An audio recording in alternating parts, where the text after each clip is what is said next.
Hey guys, this is Mitchell Ryan here. It's about 4 o'clock Thursday morning and I can't sleep, so sorry for the bed here. I'm actually in my garage because I didn't want to wake my wife, so you see a car here.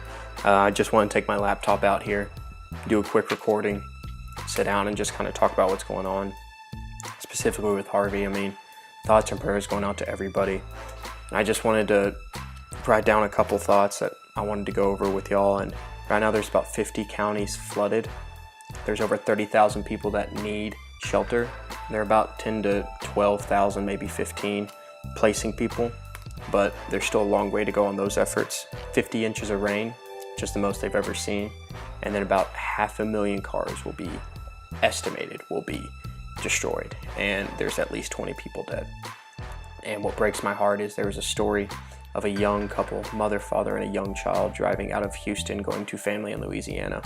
They crossed a bridge and the current took their car, and long story short, they got out of the car. The family was trying to hold on together on a tree for 3 hours. The firefighters got to them. They were able to get the mother and the father, but sometime in between those 3 hours, the child was taken by the current, and that just breaks my heart, man. And they have a search party for that child looking right now, so thoughts and prayers going up to that, but that's so rough. And all the stories coming out of Houston, but let's remember it needs to be South Texas in general.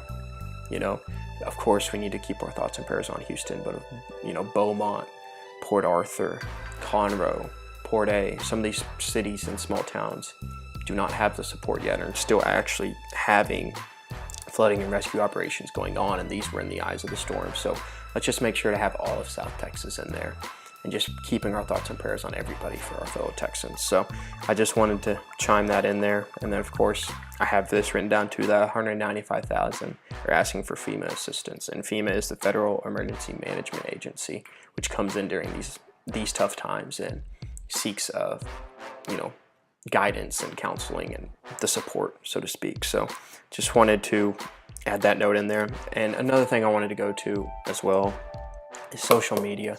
It can be great times like this with JJ Watt and all the celebrities and what they're doing for funding. But there's also negative to it of just the bickering and the childish acts and just the negative comments and the political and racish. Like, why do we have to do that? It just reminds me of growing up where there was always somebody that was just trying to get their way. If they didn't, then they just bickered and cried, and it was just always about them. Like, let's just rally around each other. We're all Texans in this together. And there's just a couple things that make me think of that, is people being very childish and posting photos of like the shark going down the highway and saying please share going down I-95 or whatever. Like, that photo's been around. We know that's a fake photo. Like, that annoys and irks me and just makes me cringe thinking that people are trying to get likes and comments off of people's fear. And there was another one that was the Houston airport, and it was flooded and it showed a bunch of planes underwater.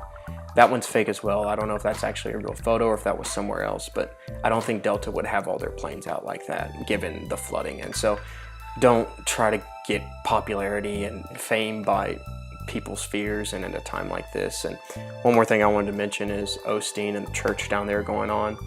Who cares if he didn't open up right off the bat? He's there now, he's providing shelter, and I hear, oh, he has all this money, he could have helped, yada yada. First off, he has built himself from the ground up. Isn't that what America's about? Building yourself from the ground up and believing in your core values and believing in yourself and believing in the Lord. I mean, he's done. That's the American dream. He has worked himself up into a huge congregation. So I think he deserves everything that he's gotten up to this point. And I also think it's awesome that he now has opened up his doors and he now has all these donations coming in and all this funding, all these supplies. Who cares if it was a day or two late? Maybe you couldn't drive there. Maybe it wasn't safe times. I mean, you saw how high the flooding was. So let's get past this bickering. Let's get past all these childish acts. And let's just focus on the good that's going on here. Now they're sheltering people. Now all the donations are coming in. So please, let's focus on the positives here, because we do not need more negativity at a time like this. So the next thing I want to talk about is this insurance policy that's changing September 1st. I noticed that some people were talking about it. You need to get it in before Friday, and I want to do just a little more research on it, nothing too big.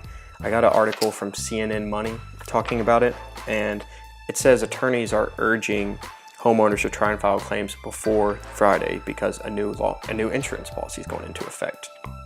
And it's called House Bill 1774, and it's saying it will weaken consumer rights. So it's saying that if these insurance companies must pay damages, the law will reduce the amount of penalty interest they'll owe from 18% to 10%. So an attorney, Craig Island, hopefully I'm saying that right, said that property owners who submit insurance claims before Friday will be able to increase the amount of damages they receive if they file and win a lawsuit against their insurance company down the road. So if they're slow paying you, essentially that interest could be 10% after Friday compared to 18%.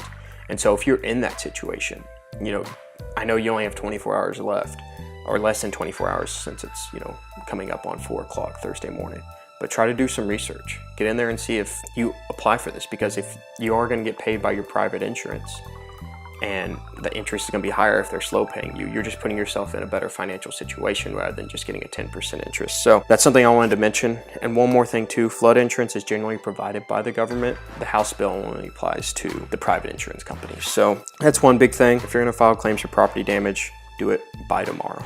Another thing I want to talk about too is obviously a lot of our gasoline comes out of the Houston, South Texas area in the Bay right there in the Gulf. And we have to think that given all these refineries being underwater, that gas is going to be at a higher demand. So you're going to see prices shoot up. And I know in DFW already with Labor Day coming up that there's a lot of stores already running out of gas. So please fill up with gas because prices are going to be rising. And by the end of the weekend, some places could not have gas given Harvey. And last but not least, I just want to get involved. Just thinking that people have lost everything to me is crazy. I've donated on Red Cross. I mentioned in my podcast yesterday, thoughts and prayers going out in a video. And I mentioned as well, I'm glad they canceled the preseason game because that was the least of our worries. And it's awesome to see JJ Watt doing what he's done and all these other celebrities. They can have a bigger financial impact than I could ever have. So over these next couple days, I'm gonna get involved in the community. So if anybody is interested as well, please, please, please get involved. I have an article from the Dallas News that talks about locations. I know the K. Bailey Hutchinson Convention Center in Dallas is housing 5,000. The Trusted World at 15660 North Dallas Parkway. The Lively Point Youth Center in Irving has about 200 people there. And there's a couple places across the DFW Metroplex that they're housing. And what I'm going to do is in the description below is I'm going to add the links to the entrance that I talked about and then to the Dallas News where you can get in and help out. What I'll be doing tomorrow is I have about $100 worth of goods right now from the store. I'm just going to take up there, hand off to them. I just want to talk to these people, just try to have 5 to 10 minutes of just being a positive light for them. It's just, man, it's a terrible time, and I urge everybody to get involved. But Houston, South Texas, we're thinking about you. DFW friends, I challenge you over the weekend going in. You've got Labor Day, you've got days off. Get into these places.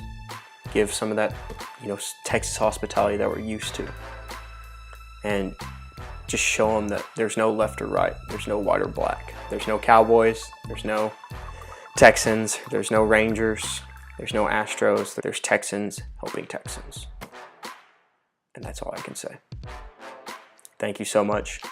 God bless. Please like, share. Let's get the word out for DFW. Let's let them know that they're always welcome here. Y'all have a good one. God bless.